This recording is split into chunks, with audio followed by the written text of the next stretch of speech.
Today, I'm going to show you how to pay by ACH on FreshBooks. This payment method is particularly useful for businesses that want to handle transactions directly through bank transfers, often resulting in lower fees compared to credit card payments. Let's walk through the process step by step.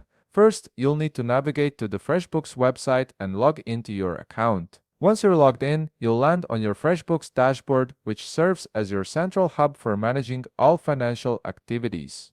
From here, look over to the left navigation menu where you'll find various options for managing your account. Locate the Payments menu and click on it.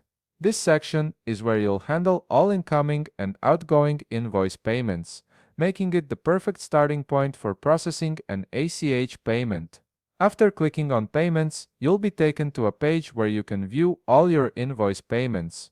This overview gives you a comprehensive look at your payment history and pending transactions.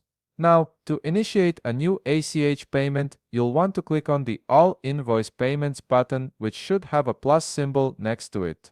This button allows you to add a new payment entry to your system. Once you click that button, an invoice menu will appear on your screen.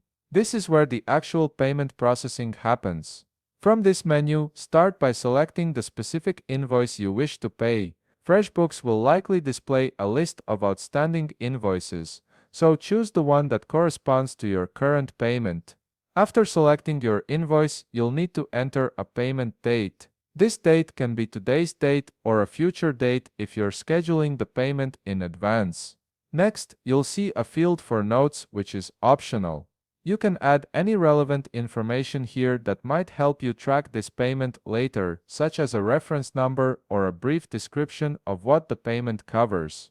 Now comes the crucial part. Under the Payment Methods section, click on the drop-down menu. You'll see several payment options available, but for this tutorial, select ACH from the list. This designates that you'll be paying through an automated clearinghouse bank transfer.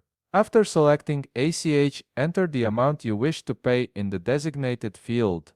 Make sure this amount matches what's due on the invoice, or enter a partial payment if that's what you intend. Double-check all the information you've entered to ensure accuracy. Once you're satisfied that everything looks correct, look for the check button on the right side of the screen and click it. This action will process your ACH payment and submit it for bank transfer. Keep in mind that ACH payments typically take a few business days to clear, so the funds won't transfer instantly. And there you have it. You've successfully processed an ACH payment through FreshBooks. If you found this video helpful, please leave a like, subscribe, and see you in the next video.